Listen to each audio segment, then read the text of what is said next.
Hello all. I want to first of all thank you for your patience with our technology hiccup, I will call it, last week, where somehow the material wasn't showing up, but on my end it looked like it was there, and then we'd go to the view and it wouldn't view. I have a feeling I know what went wrong, and hopefully we don't have that problem anymore. But as always, if you're ever having trouble opening something, please let me know.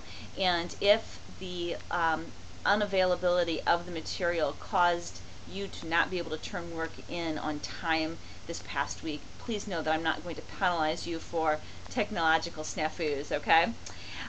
We are on week 9 in our syllabus this week. We are working through Unit 4, our illustration essay, and I have my syllabus in my lap here looking through what we need to do.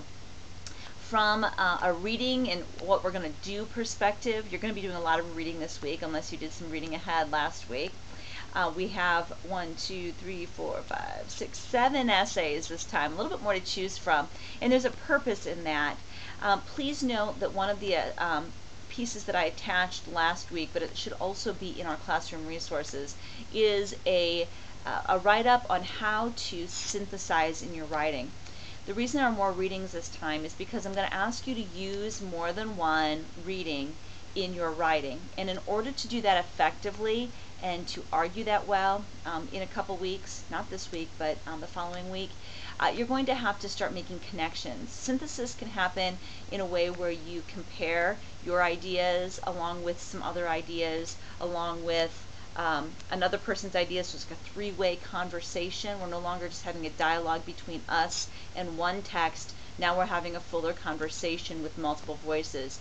You might find that two articles contradict one another, or they seem to say similar things but from a different angle. Either way, as you're reading, look for connecting points, points of intersection in these articles. And I have seen some very unique applications of this concept, and I've seen some very predictable ones, and both can be done very well. So what I'm looking for here as you read this week and in your discussions, focus on ways that you can argue a point that is addressed in more than one way in more than one article. Now, again, just to remind you, you don't have to agree with the way the articles pose their argument, and in fact, sometimes it's fun to have one article that disagrees with you and one that agrees. Or you might take an aspect of their argument and build your own original argument down the road. Don't let me get confusing here. You're not writing the paper this week. You're reading, but I want you to make sure you're reading with a purpose.